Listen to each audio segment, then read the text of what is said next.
ఎవరికైతే ఏం కాలేదు కదా.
ప్రాంతంలో గాంధీనగర్ దాటిన తర్వాత మొగలిక్ ఘాట్లో ఏనుగును గుద్ది కారు డ్యామేజ్ అయిందని ఇన్ఫర్మేషన్ వస్తే ఇక్కడికి వచ్చాము. 108 వాళ్ళు ఫోన్ చేస్తే ఇక్కడ వచ్చి పరిశీలిస్తే అందులో ఇద్దరు హస్బెండ్ అండ్ వైఫ్ మదనపల్లి నుంచి చిత్తూరు వెళ్తున్నారు. కారు డ్రైవర్ పవన్ ఇతను రోడ్డు వెళ్ళేటప్పుడు అకస్మాత్తుగా ఒక ఏనుగు అడ్డం వచ్చిందని తెలిసింది. ఆ ఏనుగు తగలడం వల్ల బండి ఫ్రంట్ మొత్తం డ్యామేజ్ అయిపోయి గ్లాసెస్ పగిలిపోయాయి. లోపల ఉన్న వాళ్ళకి ఎలాంటి గాయాలు ఏం లేవు. అదేవిధంగా ఫారెస్ట్లోకి వచ్చారు. ఇక్కడికి వాళ్ళంతా వెరిఫై చేసి చూస్తున్నారు. ప్రయాణికులను జాగ్రత్తగా గమ్యస్థానానికి చేరుస్తున్నాం.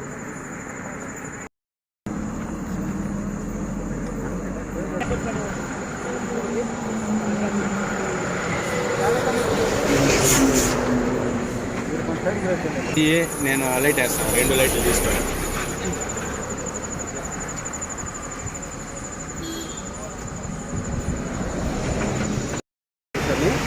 ఇక్కడ మాకు ఇన్ఫర్మేషన్ వచ్చింది సార్, ఏనుగు యాక్సిడెంట్ అయింది అనేసి, కారు టోపు చేసినారనేసి మాకు ఫోన్ ద్వారా వచ్చింది.